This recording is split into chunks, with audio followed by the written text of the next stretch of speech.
Dans un saladier, je fouette mes jaunes d'œufs avec le sucre.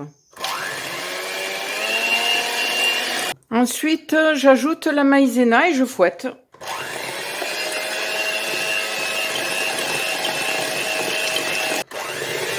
Et sans cesser de fouetter, je verse mon lait bouillant dans lequel j'ai mis de la vanille liquide. Je reverse le tout dans ma casserole et je fouette jusqu'à ce que la crème épaississe.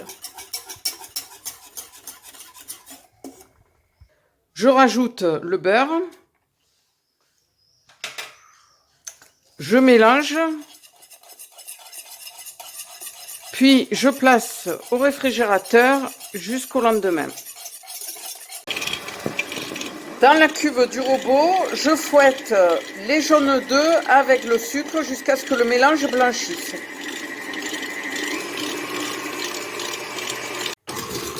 Je remplace le fouet par la feuille, j'ajoute le beurre et je mélange jusqu'à obtenir une crème homogène.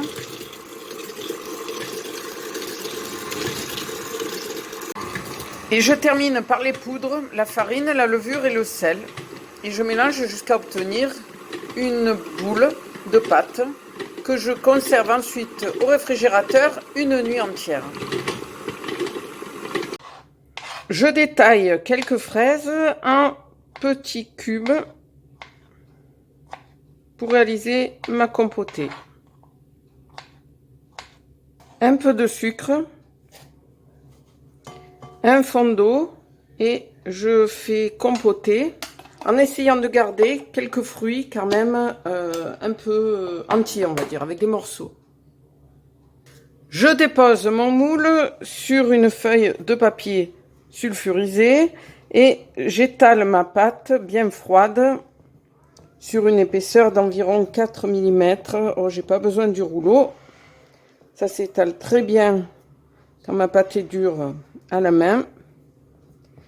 Je n'ai pas beurré ni fariné mon cercle.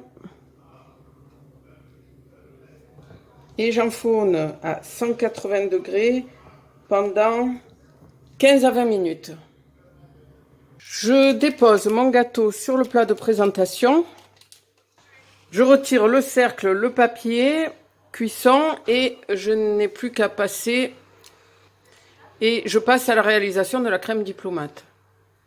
À l'aide de fouet et d'un saladier placé au congélateur, je monte ma crème et mon mascarpone.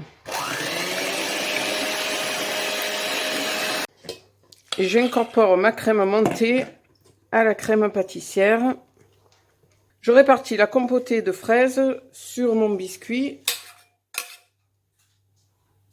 Sur la compotée de fraises, j'ai mis un peu de crème pâtissière.